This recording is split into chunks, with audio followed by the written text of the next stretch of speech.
Hello, dear student. This is Mahesh Kumar, and today we are going to start our new chapter, which is current electricity. Okay. So current electricity को start करने से पहले हम थोड़ा सा जो charge के बारे में जो हमने इलेक्ट्रोस्टैट में पढ़ा था उसका थोड़ा सा रिवीजन करेंगे. ओके. So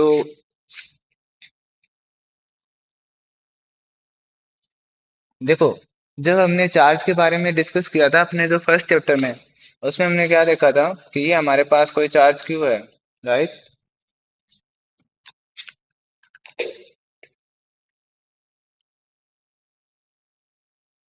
okay. ये दो स्टेट में हो सकता है. कौन सी? एक तो ये चार्ज क्या कर सकता है, एट रेस्ट, राइट. और दूसरा हमने पढ़ा था इन मोशन.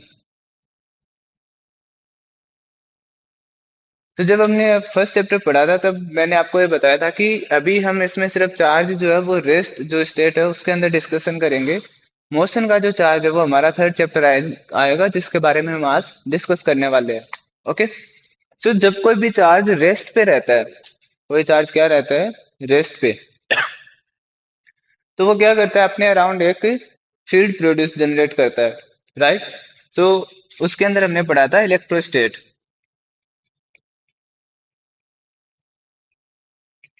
इलेक्ट्रो सॉरी इलेक्ट्रोस्टेट के बारे में डिस्कस किया था, राइट. जहाँ पे हमने किसी एक चार्ज के कारण इलेक्ट्रिक फील्ड, पोटेंशियल, उन सब के बारे में डिस्कस किया था. जैसे कोई भी पॉइंट चार्ज है, उसके लिए इलेक्ट्रिक फील्ड क्या हो जाएगा, K Q by R square, right.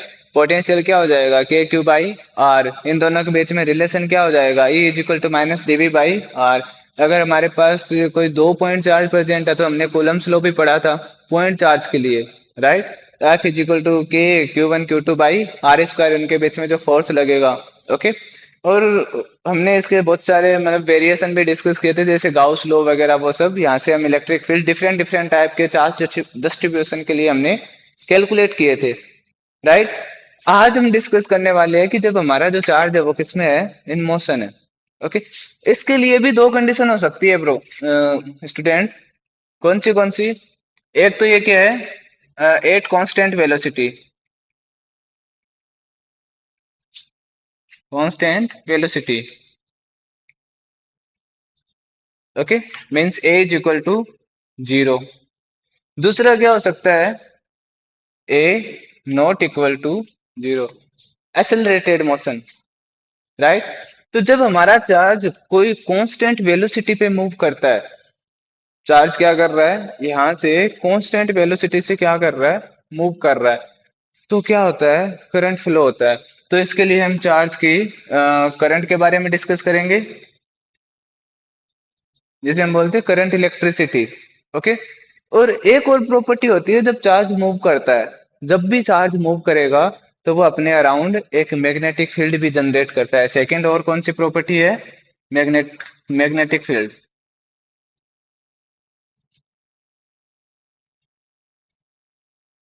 Okay. Means जब कोई चार्ज मूव करता है तो उसकी दो प्रॉपर्टी होती है. एक तो वो अपनी करंट प्रॉपर्टी को रिप्रेजेंट करेगा, मतलब चार्ज के मूव करने से क्या होगा, करंट फ्लो होगा. दूसरा, उसका मैग्नेटिक फील्ड जनरेट होगा, जो हमारा जस्ट इसके नेक्स्ट वाला चैप्टर है. ओके. तीसरा जो है कि हमारा जो चार्ज है वो किस में कर रहा है, एक्सेलरेटेड मोशन कर रहा है. तो वहां पे हम पढ़ेंगे इलेक्ट्रोमैग्नेटिक इंडक्शन. मींस हम करंट कैसे जनरेट कर सकते हैं. ओके. ये मैग्नेटोस्टेट के जस्ट अगला वाला चैप्टर हमारा रहने वाला है. ओके. तो आज हम सिर्फ करंट के बारे में डिस्कस करने वाले हैं कि करंट क्या होता है. ओके. सो देखो बच्चों, ये जो चैप्टर है, ये चैप्टर थोड़ा सा लेंदी है बट बहुत ही आसान है. इसमें जितने भी फिजिकल टर्म्स और जितने भी फिजिकल प्रॉपर्टीज वगैरह जो भी यूज हुई है वो सभी आप पहले से जानते हो, आप पढ़ के आए हो. नहीं भी पढ़ के आए हो, भूल भी गए हो, तो हम यहाँ में डिटेल से पढ़ेंगे. ओके. और सबसे इम्पोर्टेंट बस जो हमने पढ़ रखा है अब तक, जैसे करंट है, रेजिस्टेंस है, ओम्स लॉ है, रेजिस्टेंस की डिपेंडेंसी है और सर्किट एनालिसिस है, ये सब हमने ऑलरेडी डिस्कस कर चुके हैं. आज हम बस इनको डिटेल में पढ़ने वाले हैं. ओके. यहाँ पे हम बस जो हमने डिस्कस किया है ना उसको हम क्या करेंगे, डिटेल में पढ़ेंगे, राइट. सो फर्स्ट स्टार्ट करते हैं करंट से. So what is current? जल्दी से बताओ। देखो काफी लोगों को पता होगा करंट क्या होता है, पढ़ा था ना। What is current? देखो करंट, ये मेरे पास कोई चार्ज क्यू है और ये क्या कर रहा है, फ्लो कर रहा है। क्या कर रहा है, किसी कंडक्टर में फ्लो कर रहा है। तो इस चार्ज के जो फ्लो करने की जो रेट है, मतलब एक जिस रेट से फ्लो कर रहा है, वही क्या होता है, करंट। तो मैं इसे कैसे डिफाइन कर सकता हूँ, flow rate of charge.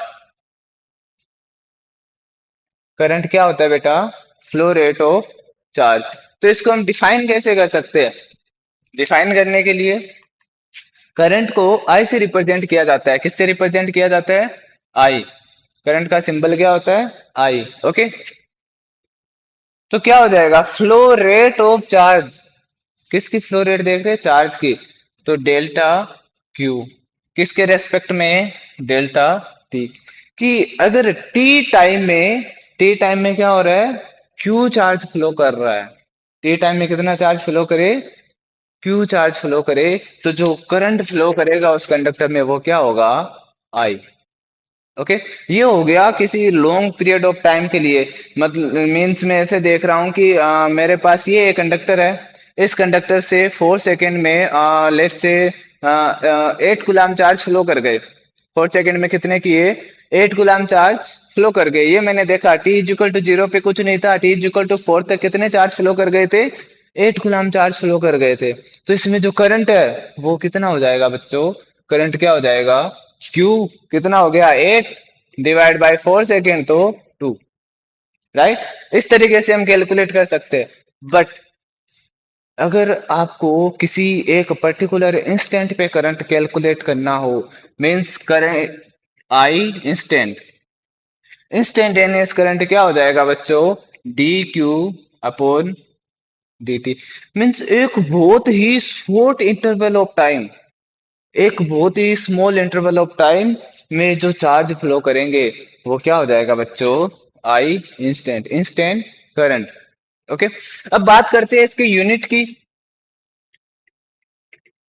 Unit क्या हो जाएगी बच्चों, देखो चार्ज की यूनिट क्या होती है, जल्दी से बताओ। चार्ज की यूनिट होती है कूलम, और टाइम की यूनिट सेकेंड, तो कूलम पर सेकेंड।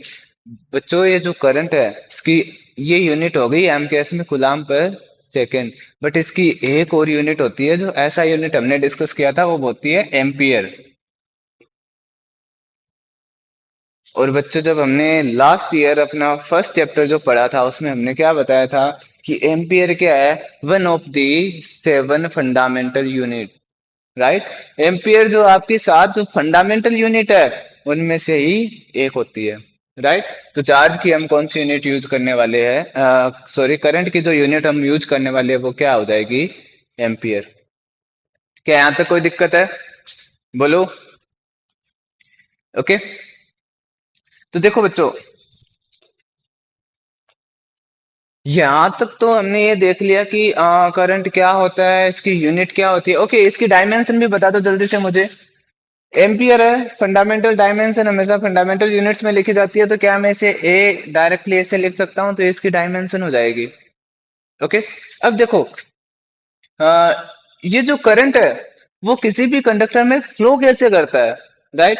तो फॉर एग्जांपल ये मेरे पास एक कंडक्टर है, क्या है, कंडक्टर है। कंडक्टर है तो इसके पास फ्री इलेक्ट्रॉन्स भी होंगे कि नहीं होंगे, तो ये है इसके पास फ्री इलेक्ट्रॉन्स प्रेजेंट है। ओके। अब बच्चों देखो, एक बात है ये कि जब फ्री इलेक्ट्रॉन है कंडक्टर में, फ्री का मतलब क्या है, ये मूव करने के लिए कंप्लीटली फ्री है। ओके। तो इसका मतलब ये जो इलेक्ट्रॉन्स है ये क्या इस कंडक्टर में मूव कर रहे होंगे, बोलो कर रहे होंगे कि नहीं कर रहे होंगे, कर रहे होंगे। तो ये जो इलेक्ट्रॉन्स इस कंडक्टर के अंदर मूव करेंगे, तो क्या उनके मूवमेंट से हमेशा किसी कंडक्टर के अंदर जो चार्ज है, जो चार्ज है उनके मूव करने से क्या करंट जनरेट होता रहेगा, बताओ क्या लगता है आपको। कि ये जो इलेक्ट्रॉन है ये मूव करेंगे। ये आप लोगों ने बताया कि हाँ ठीक है, ये फ्री इलेक्ट्रॉन है तो कंडक्टर में क्या करेंगे, मूव करेंगे। और हमने यहाँ पे पढ़ा है कि चार्ज के मूव करने से क्या होता है, करंट फ्लो करता है। तो क्या इस कंडक्टर में अभी करंट फ्लो करेगा? आंसर है नो। क्यों नहीं करेगा? इसके बाद में इसका हमारा जस्ट अगला टॉपिक है ड्रिफ्ट वेलोसिटी। वहां पे हम अच्छे से इसको पढ़ेंगे कि कंडक्टर में इलेक्ट्रॉन के मूव करने के बावजूद भी चार्ज कैसे फ्लो नहीं करता है। और चार्ज फ्लो करवाने के लिए, करंट फ्लो करवाने के लिए हमें क्या नेसेसरी कंडीशन अप्लाई करनी पड़ेगी। ओके, देखो ये जो कंडक्टर है, अभी मैंने यहाँ पे रखा है ई एक्सटर्नल क्या है, एक्सटर्नल फील्ड मैंने अप्लाई किया है 0। अब मैं क्या करता हूं, इस कंडक्टर को एक एक्सटर्नल फील्ड में रख दिया मैंने। ये मेरे पास कंडक्टर है, ये इसके पास इलेक्ट्रॉन्स है, इसको मैंने क्या कर दिया, ई एक्सटर्नल में रख दिया। ये मेरे पास एक बाहर से मैंने एक्सटर्नल इलेक्ट्रिक फील्ड लगाया और इस एक्सटर्नल फील्ड में मैंने क्या किया, इस कंडक्टर को प्लेस किया। तो देखो जब हमने अपना फर्स्ट चैप्टर पढ़ा था कि जब भी हम किसी कंडक्टर को किसी एक्सटर्नल इलेक्ट्रिक फील्ड में प्लेस करेंगे तो क्या होगा बच्चों, ये जो इलेक्ट्रॉन्स है ये किधर जाएंगे, इलेक्ट्रिक फील्ड के अपोजिट डायरेक्शन में, राइट। और यहाँ से जो पॉजिट्रॉन्स है वो सारे किधर जाएंगे, इलेक्ट्रिक फील्ड की डायरेक्शन में। ऐसा होता है कि नहीं होता? बोलो यहाँ तक किसी को कोई डाउट है? नहीं। तो मैं इसको अच्छे से ड्रॉ कर देता हूँ। यहाँ पे तो आ जाएंगे बच्चों मेरे नेगेटिव चार्ज जो इलेक्ट्रॉन्स है, और इस वाले साइड में क्या आ जाएंगे, पॉजिटिव चार्ज। होंगे कि नहीं होंगे? तो इन पॉजिटिव और नेगेटिव चार्ज की वजह से कंडक्टर के इन साइड भी एक इलेक्ट्रिक फील्ड होगा कि नहीं होगा, जिसे हम बोलते हैं ई इंड्यूस्ड, इंड्यूस्ड इलेक्ट्रिक फील्ड या फिर ई इन। वो किसके इक्वल होगा बच्चों, ये जो चार्ज है ये किसकी वजह से डिस्प्लेस हुए हैं, इस एक्सटर्नल इलेक्ट्रिक फील्ड की वजह से।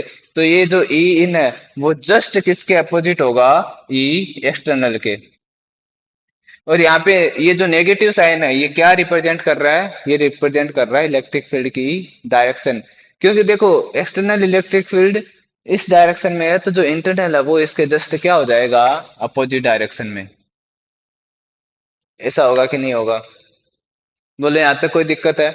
मतलब जो कोई कंडक्टर है उसमें करंट कब फ्लो करेगा, जब मैं उस पे कोई एक्सटर्नल फील्ड अप्लाई करूंगा या फिर कोई एक्सटर्नल पोटेंशियल डिफरेंस अप्लाई करूंगा। उससे क्या होगा, उससे ये जो इलेक्ट्रॉन्स है वो क्या करेंगे, एक साइड में मूव करेंगे और सारे के सारे प्रोटॉन क्या करेंगे, एक साइड में मूव करेंगे, अपोजिट साइड में।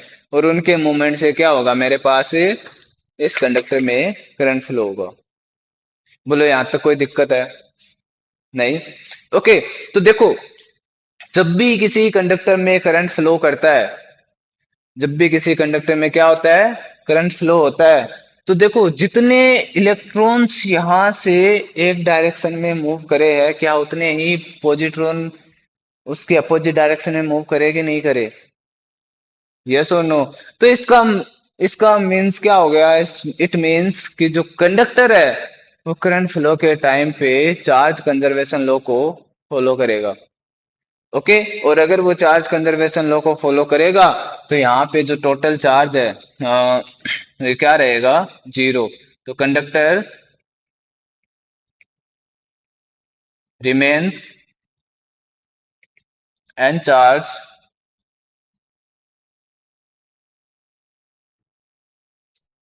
व्हेन करंट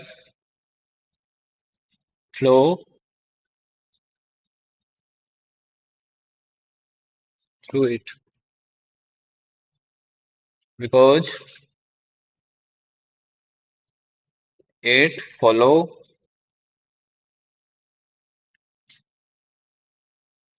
चार्ज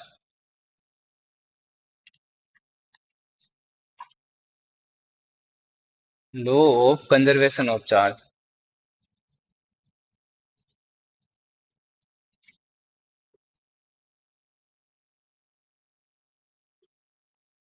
बोलो यहाँ तक कोई दिक्कत है? ओके, अब हम बात करते हैं करंट की डायरेक्शन क्या होगी, मतलब करंट किस डायरेक्शन में फ्लो करेगा। तो करंट फ्लो करता है ये जो पॉजिट्रॉन जिस डायरेक्शन में मूव करेंगे ना, करंट भी क्या करेगा, उसी डायरेक्शन में फ्लो करेगा। सो हम नेक्स्ट लिखेंगे direction of current flow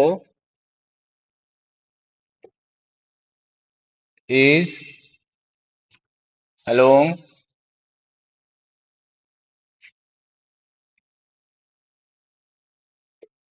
direction of positive charge flow.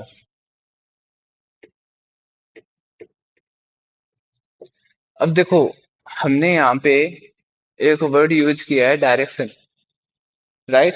और इससे पहले हमने यहाँ पे करंट का मैग्नीट्यूड भी कैलकुलेट किया था, यस और नो। तो मेरे पास जो करंट है उसके पास मैग्नीट्यूड भी है और क्या है, डायरेक्शन भी। तो करंट एक ऐसी क्वांटिटी जिसके पास मैग्नीट्यूड भी हो डायरेक्शन भी हो, तो उसे हम कौन सी क्वांटिटी बोलते हैं, वेक्टर क्वांटिटी। क्या ऐसा ही होता है?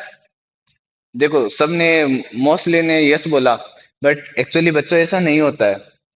ओके, किसी भी क्वांटिटी के वेक्टर होने के लिए एक और कंडीशन का उसका फॉलो करना बहुत जरूरी है, और वो कंडीशन कौन सी है, vector law of addition. Vector law of addition, इसका मतलब कोई क्वांटिटी जैसे कि करंट, इसके पास मैग्नीट्यूड एंड डायरेक्शन क्या ये सफिशियंट है? नहीं, इसका जो वेक्टर एडिशन लो है उसको फॉलो करना भी उतना ही जरूरी है। तो इसका मतलब क्या हो गया, ये मेरे पास करंट है, ये 3 एम्पियर का करंट फ्लो कर रहा है, ये यहाँ से 5 एम्पियर का करंट फ्लो कर रहा है। तो बेटा जल्दी से बताओ, इस नेक्स्ट वाले वायर में कितने एम्पियर का करंट फ्लो करेगा, 5 एंड 3 क्या हो जाएगा, 8 एम्पियर। क्या हम करंट को ऐसे ऐड करते हैं? करंट को अल्जेब्रिकली ऐड किया जाता है। इसका मतलब ये हो गया कि ये जो करंट है ये क्या नहीं करता, वेक्टर एडिशन लॉ को फॉलो नहीं करता। तो अगर कोई क्वांटिटी वेक्टर एडिशन लॉ को फॉलो ना करे तो वो कैसी क्वांटिटी होती है, स्केलर क्वांटिटी। तो हमारे पास करंट का मैग्नीट्यूड है, डायरेक्शन है, इसके इसके बावजूद भी ये करंट कैसी क्वांटिटी हो गई, स्केलर क्वांटिटी। तो इसे लिखेंगे, current is a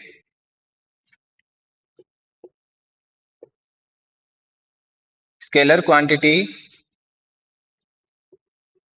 because it does not follow the law of vector addition।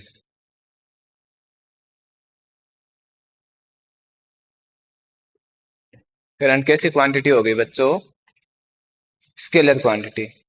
Okay, अब देखो, अगर मुझे किसी कंडक्टर से करंट फ्लो करवाना है तो उसके लिए कौन सी नेसेसरी कंडीशन का होना जरूरी है। फर्स्ट तो एक सोर्स ऑफ ईएमएफ, और या फिर मुझे क्या करना पड़ेगा, पोटेंशियल डिफरेंस अप्लाई करना पड़ेगा, जिसे हम बोलते हैं सोर्स ऑफ ईएमएफ। ईएमएफ क्या करता है, पोटेंशियल डिफरेंस अप्लाई करता है। दूसरा, मेरे पास सोर्स ऑफ चार्ज होना चाहिए। क्या होना चाहिए, क्योंकि चार्ज हो गए तभी तो वो फ्लो करेंगे ना।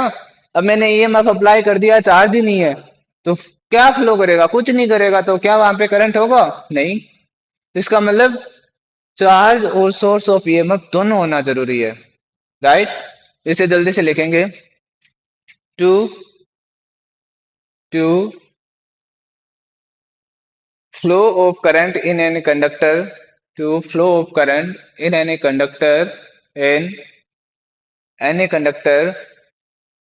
it require it require a source of EMF, a source of EMF, and and a source of charge, and a source of charge।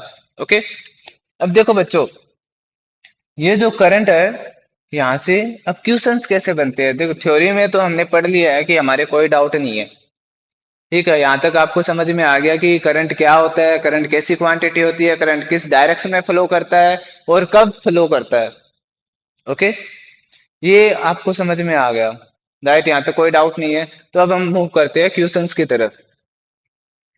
देखो, क्वेश्चन में आपसे क्या पूछा जा सकता है, फर्स्ट टाइप का क्वेश्चन हो सकता है, मेरे पास चार्ज की जो फ्लो की जो इक्वेशन है Q इज इक्वल टू, वो आपको गिवन है, हाँ, 3t² plus 5t। Okay. And आपसे पूछा है calculate current at t is equal to 2 second and average current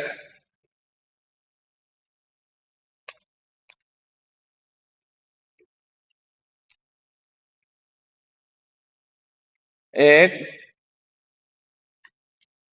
average current from t is equal to 0 to 2 second, 0 to 2 second. Okay. आपको क्या given है? चार्ज फ्लो रेट की, charge के flow की equation, मतलब जो चार्ज है वो इस रेट से फ्लो कर रहा है। चार्ज की जो फ्लो की इक्वेशन है वो क्या है? 3t² plus 5t। आपसे क्या पूछा है? t is equal to 2 second पे करंट, इंस्टेंटेनियस करंट है कि नहीं है? किसी एक पर्टिकुलर टाइम के लिए जब हम करंट की बात कर रहे हैं तो वो कैसा करंट होता है बच्चों? Instantaneous current. तो इंस्टेंटेनियस करंट आई के लिए क्या हो जाएगा? आई इंस्टेंटेनियस क्या हो जाएगा बच्चों? dq/dt। राइट। तो यहां से क्यू की वैल्यू पुट कर देंगे तो d/dt, क्यू की जगह क्या हो जाएगा? 3t² plus 5t। डिफरेंशिएशन करो जल्दी से। 3t² का क्या हो जाएगा? 60। 60 प्लस 5t का क्या हो जाएगा? 5। राइट। कितने टाइम पे पूछा है? 2 सेकेंड पे। तो 8t is equal to 2 second. तो आई इज इक्वल टू क्या हो जाएगा? I instantaneous is equal to, T की जगह 2 पुट करेंगे, क्या हो जाएगा? 6 2 जा 12 प्लस 5, कितना हो जाएगा? 17 एम्पियर। क्या यहाँ तक किसी को कोई डाउट है? बताओ। हम इजीली डिफरेंशिएशन करके इंस्टेंटेनियस करंट कैलकुलेट कर सकते हैं। अब नेक्स्ट हमें क्या कैलकुलेट करना है? Average current. एवरेज करंट के लिए क्या हो जाएगा देखो।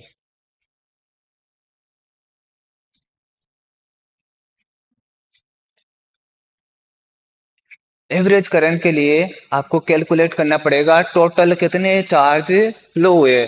तो देखो, t इज इक्वल टू 0 पे, A T is equal to 0, कितना चार्ज है यहाँ पे? t is equal to 0 put करेंगे तो 0 नहीं आएगा क्या? q is equal to 0। t is equal to 2 second पे कितना चार्ज हो जाएगा? 8। कितना हो जाएगा बताओ? q is equal to 2 put करेंगे तो 2 का स्क्वायर 4, 4 3 जा 12, q is equal to 12 plus t की जगह 2 पुट करेंगे तो 5 2 जा 10, ये हो जाएगा 10। तो ये कितना हो गया? 22 कूलम्ब। ओके। कितने टाइम कितना गिवन है आपको? 0 से 2 सेकेंड। तो आपको क्या करना है? I average. I average, I average क्या होता है बच्चों? आई एवरेज होता है delta Q upon delta T. Delta Q क्या हो जाएगा? 2 सेकेंड पे चार्ज माइनस 0 सेकेंड पे चार्ज। राइट। इस क्वेश्चन के अकॉर्डिंग यही हो जाएगा। तो यहां से हो जाएगा 22 डिवाइड बाय टाइम कितना है? 2 सेकेंड। तो ये हो जाएगा 11 एम्पियर। तो जो एवरेज, जो टोटल जो करंट फ्लो हुआ है, total current t is equal to 0 से t is equal to 2 second तक, वो बच्चों कितना हो गया? 11 एम्पियर। क्या यहाँ तक किसी को कोई प्रॉब्लम है? ये क्वेश्चन समझ में आया? ओके। अब देखो हमारे पास एक और क्वेश्चन है। एक इलेक्ट्रॉन है, चलो इसे एज ए क्वेश्चन ही लिख लेते हैं। An electron revolving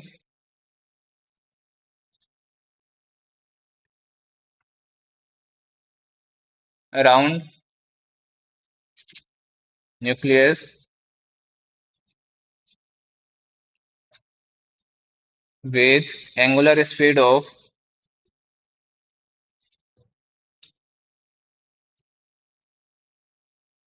angular velocity कितनी गिवन है? ओमेगा। ओके।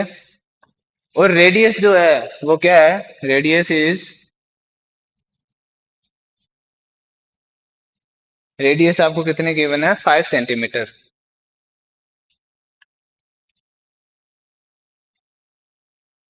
कैलकुलेट चार करंट। ओके, हमें क्या कैलकुलेट करना है? करंट कैलकुलेट करना है।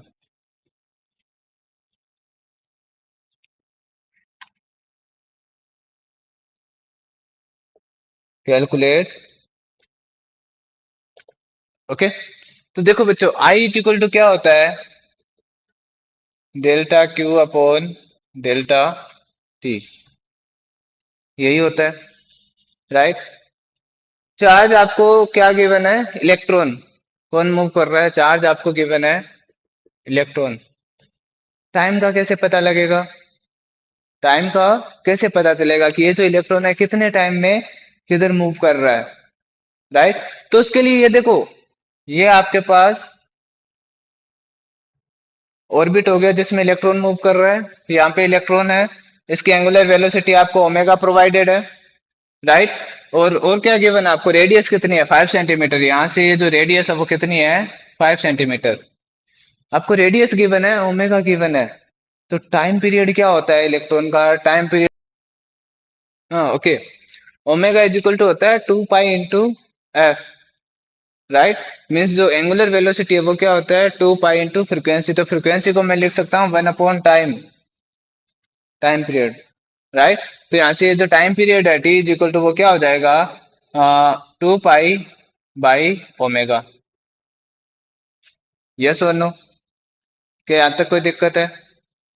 नहीं। अब देखो, ये जो टाइम पीरियड है वो कितनी रेडियस के लिए? 5 सेंटीमीटर। रेडियस कितने, मतलब ये जो इलेक्ट्रॉन है ये किसके अराउंड, किस ऑर्बिट की रेडियस पे मूव कर रहा है? 5 सेंटीमीटर रेडियस वाले ऑर्बिट में मूव कर रहा है। तो यहाँ से जो करंट है वो क्या हो जाएगा? आई इज इक्वल टू हो जाएगा डेल्टा क्यू, तो electron multiply omega upon 2 pi into R. बोले यहाँ तक कोई दिक्कत है? राइट? नहीं है। तो यहाँ से इलेक्ट्रॉन ये है आपको ओमेगा, ओमेगा की फॉर्म में गिवन है, तो ये क्या हो जाएगा आपका? Current, ampere. ओके, अगर आपको इन सब की वैल्यूज प्रोवाइडेड हो तो आप वैल्यू पुट करोगे और करंट कैलकुलेट कर लोगे, राइट? बोलो यहाँ तक कोई दिक्कत है? नहीं। Okay, so this is all about today. Next class we will discuss about drift velocity and current density. Okay, so तब तक जो क्वेश्चंस है वो आप सोल्व करोगे और नेक्स्ट क्लास में मुझसे पूछ लोगे। Okay, thank you.